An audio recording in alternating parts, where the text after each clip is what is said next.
નમસ્કાર. જો તમે બીબી દેસાઈ હાઈસ્કૂલ દેગામ આવવાના હો તો ચીખલી સુધી આવી જવાનું. ત્યારબાદ આ જે કેમ્પસ દેખાય છે એ આલીપોર પાસે આવેલી વસુંધરા ડેરી છે. એ વસુંધરા ડેરીથી તમારે રોંગ સાઈડ પર ધીરે ધીરે આગળ વધતા રહેવાનું. એટલે આ બ્રિજની નીચેનો રસ્તો છે. જો તમે ચીખલી હાઈવેથી આવો તો આલીપોર નીચેનો જે અંડરપાસ રોડ છે ત્યાંથી તમે પસાર થશો તો આ રીતે સામે વસુંધરા ડેરીનું જે કેમ્પસ છે એ દેખાશે. આ જે અંડરપાસ છે ત્યાંથી તમારી ગાડી નીકળશે અને તમારે સીધું આગળ વધતા જવાનું છે. લગભગ 1 કિલોમીટર જેટલું અંતર પસાર કર્યા બાદ આ સીધો રસ્તો જે છે એ આલીપોર હાઈસ્કૂલ સુધી જશે. એટલે વાહન ધીમે ધીમે ચલાવવું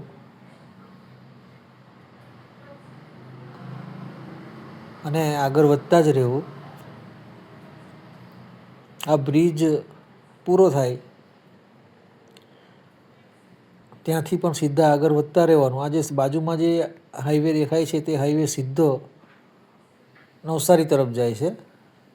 આપણે આ હાઈવેની ઓપોઝિટ સાઈડ પર રોંગ સાઈડ પર જે સર્વિસ રોડ છે ત્યાંથી આપણું વાહન ધીરે ધીરે આગળ વધે છે. અહીં થોડું ધ્યાન રાખવું પડે. વાહનની સ્પીડ ઓછી રાખવી અને ધીરે ધીરે આગળ વધતા રહેવું. હવે નજીકમાં જ આલીપોર હાઈસ્કૂલ આવશે. એ આલીપોર હાઈસ્કૂલ આજે રોડ પર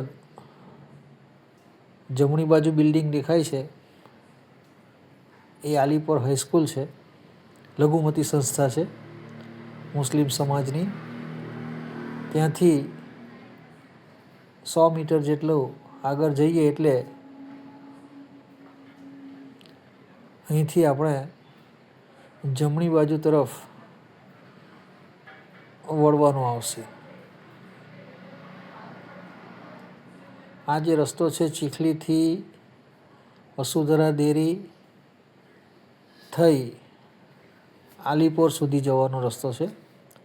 લગભગ 3 થી 4 કિલોમીટર જેટલું ચીખલીથી આપણે જઈએ ત્યારે આલીપોર આવે છે. એ આલીપોરથી જમણી તરફ વળાંક લેવાનો છે. આ રીતે રસ્તામાં એક હાઈવે ક્રોસ કરવા માટેનો ફૂટ બ્રિજ પણ આવે છે. એ બ્રિજ આવી જાય એટલે તમને ખ્યાલ આવે કે હવે આપણે નજીક પહોંચી રહ્યા છે. આ વિડીયો અમારા ગૃહપતિએ બાઇક પર વાલીઓ શાળાના સ્થળ સુધી પહોંચવા માંગતા હોય એમને તકલીફ ન પડે એ માટે. આ જે રોડ પર સ્કૂલ દેખાય છે એ આલીપોર હાઈસ્કૂલ છે. ત્યાંથી આપણે થોડુંક જ આગળ જવાનું છે અને અહીં આ જે ગાડી બહાર આવે છે ત્યાં એક સાઇન બોર્ડ મારેલું છે. એ સાઇન બોર્ડ પર તમે જોઈ શકો દેગામ લખેલું છે. દેગામ 2 કિલોમીટર એટલે આ એપ્રોચ રોડ છે. એ રોડ પર ધીરે ધીરે આપણે આગળ વધીએ એટલે 2 કિલોમીટર સુધી આપણે વાહન ચલાવવાનું છે. રસ્તો સારો બનાવેલો છે.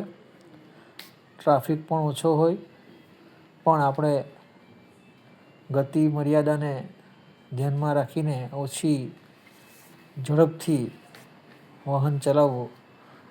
અમારા ગૃહપતિ પણ આ જે વાહન છે એ અત્યારે ધીમે ધીમે જ ચલાવી રહ્યા છે જેથી આપણને ખ્યાલ આવે અને બહુ ઉતાવળ કરવાની જરૂર જણાતી નથી. અહીં નજીકમાં જ રોડ પર આગળ જતાં હવે જમણી તરફ વૃદ્ધાશ્રમ આવેલું છે, જેનું નામ છે અરવિંદ આશ્રમ. ત્યાં પણ લગભગ 70 જેટલા વૃદ્ધ લોકો એ વૃદ્ધાશ્રમમાં રહે છે અને સરસ મજાનું એ વૃદ્ધાશ્રમ પણ બનાવવામાં આવેલું છે. હવે તમે જુઓ તો તમને ખ્યાલ આવશે કે જમણી બાજુ એક વિશાળ બિલ્ડિંગ જેવું દેખાશે, જે આજે દેખાય છે જમણી બાજુ, એ અરવિંદ આશ્રમ છે. ત્યાંથી હવે આપણે દેગામ ગામ તરફ લગભગ પહોંચી જ ગયા છે. અહીં રસ્તા પર થોડા વળાંકો આવે છે, એટલે વાહનની સ્પીડ ઓછી રાખવી, જેથી અકસ્માત નિવારી શકાય. આ દેગામ ગામની હદની અંદર આપણે પ્રવેશી ચૂક્યા છે. હવે આગળ જતાં દેગામ ગામનું બજાર આવશે. ત્યાં મોબાઈલ રિચાર્જની દુકાન, general store, cold drinks house, કરિયાણાની દુકાન, આવી બધી દુકાનો છે. એટલે વાહનની સ્પીડ ઓછી રાખવી. સામે દેખાય છે તે દેગામમાં આવેલી એક મસ્જિદ છે અને અહીંથી આપણે ડાબી તરફ વળવાનું છે. રસ્તામાં બમ્પ અહેડ હોય, વાહનની સ્પીડ ઓછી રાખવી. આજે આગળ ગાડી જાય છે એની પાછળ જવા દઈએ. આ મસ્જિદ પર હવે બજાર ચાલુ થઈ જાય છે. સામે પેલું બોર્ડ દેખાય છે, એ બોર્ડ પર બીબી દેસાઈ હાઈસ્કૂલ દેગામ એમ લખેલું છે. આ તરફ નથી જવાનું, પણ અહીંથી તમારે ડાબી તરફ વળી જવાનું છે. એટલે આપણે ગામની અંદર દાખલ થઈએ છીએ. આગળ જતાં આ એક સલૂન આવે છે, ત્યાંથી આગળ જઈએ એટલે એક અનાજ કરિયાણાની દુકાન આવે છે. ત્યાંથી આગળ જતાં હવે બેંક ઓફ બરોડા આવશે. આ સામે જે દેખાય છે એ બેંક ઓફ બરોડા છે. એ બેંક ઓફ બરોડાની સહેજ આગળ જઈએ, આ એનું એટીએમ છે બેંક ઓફ બરોડાનું. ત્યાંથી આગળ વધીએ એટલે સામે જે દેખાય છે બિલ્ડિંગ, એ છે દેગામ ગ્રુપ સેવા સહકારી મંડળી. ત્યાંથી આપણે સીધું જ આપણું વાહન આગળ જવા દેવાનું છે. ધીરે ધીરે આગળ વધતા જઈએ એટલે જમણી તરફ એક મહાદેવનું મંદિર આવે છે. અહીંથી થોડી સ્પીડ ઓછી રાખવી. આ મંદિર છે. હવે ધીરે ધીરે આપણે આગળ વધતા જઈએ એટલે અહીં તમને અલગ અલગ દિશામાં જવા માટેના રસ્તાઓ દેખાય છે. એમાં આગળ વધતા રહીએ. અહીં સ્પીડ ઓછી કરીને જમણી તરફ સહેજ વળાંક લેવાનો છે. આ સીધો રસ્તો જે જાય છે એ ચીખલી રોડ તરફ જાય છે, ત્યાં નથી જવાનું, પણ ધીમા રહીને વળાંક લઈએ છીએ એટલે સામે તમે જુઓ મેઇન ગેટ દેખાય છે સંસ્થાનો. એ સંસ્થાના મેઇન ગેટમાં આપણે દાખલ થઈશું. વાહનની સ્પીડ ઓછી રાખવી અને આ બીબી દેસાઈ હાઈસ્કૂલ દેગામ શાળાનો મુખ્ય પ્રવેશ દ્વાર છે. ત્યાંથી અંદર દાખલ થઈએ એટલે શાળાનું વિશાળ કેમ્પસ જોવા મળે છે, જ્યાં રમતગમતનું ખૂબ મોટું મેદાન, પ્રાકૃતિક વાતાવરણની અંદર શાંત અને નયનરમ્ય વાતાવરણમાં સંસ્થા આવેલી છે. આ છે બીબી દેસાઈ હાઈસ્કૂલ દેગામનું બિલ્ડિંગ, જ્યાં ધોરણ 9થી 12ના વિદ્યાર્થીઓ અભ્યાસ કરે છે. આ જે છે એ વિશાળ મેદાન છે અને આની અંદરથી એક રસ્તો જાય છે કેમ્પસની અંદર જ, જ્યાં કુમાર છાત્રાલય આવેલું છે અને ત્યાં રહીને બાળકો અભ્યાસ કરે છે. હવે આ એક બીજો રસ્તો બતાવું છું. ધારો કે તમે રાનકુવાથી ટાંકલ થઈને ચાસા થઈને આવો તો આ રીતે એક ફાટક જેવું આવે છે. એ ફાટક ક્રોસ કરીને સહેજ આગળ જાઓ ને પછી તમારે જમણી તરફ વળવાનું છે, જ્યાં આંગણવાડી આવેલી છે. એ આંગણવાડીનો જે રસ્તો છે અને આ તરફમાં પ્રાથમિક આરોગ્ય કેન્દ્ર દેગામનું કામ ચાલે છે.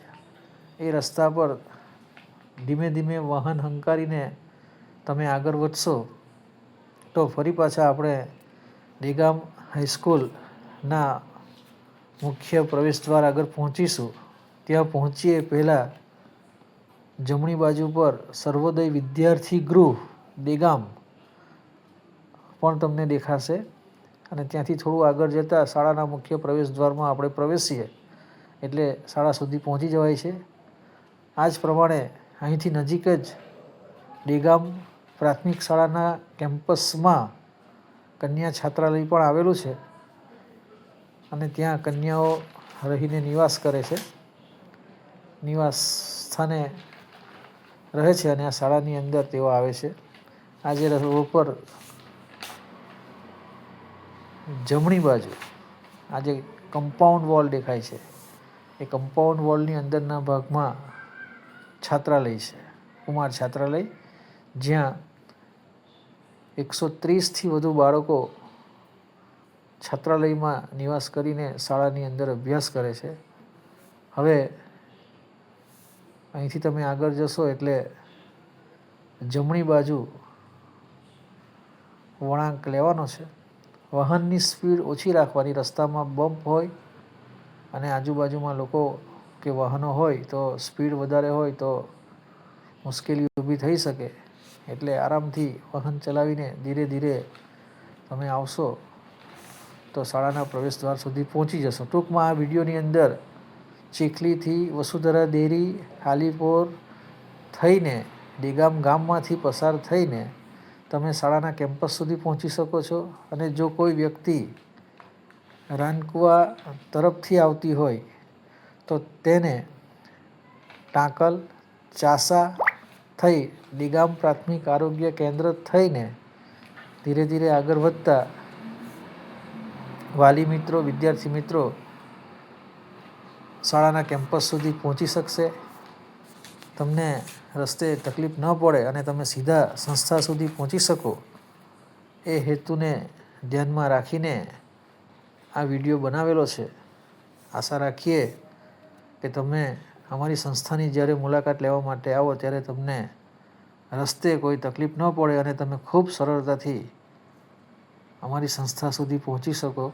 હવે આ વાહન જે છે એ સીધું આગળ જશે અને કુમાર છાત્રાલયનું જે બિલ્ડિંગ છે ત્યાં પહોંચી જશે. એકદમ શાંત વાતાવરણની અંદર 1000થી વધુ વૃક્ષોના આ કેમ્પસની અંદર ઉછેર કરવામાં આવેલો છે. વોકેશનલ ટ્રેડ એગ્રીકલ્ચર પણ ચાલે છે અને એક વિશાળ છાત્રાલય બનાવેલું છે.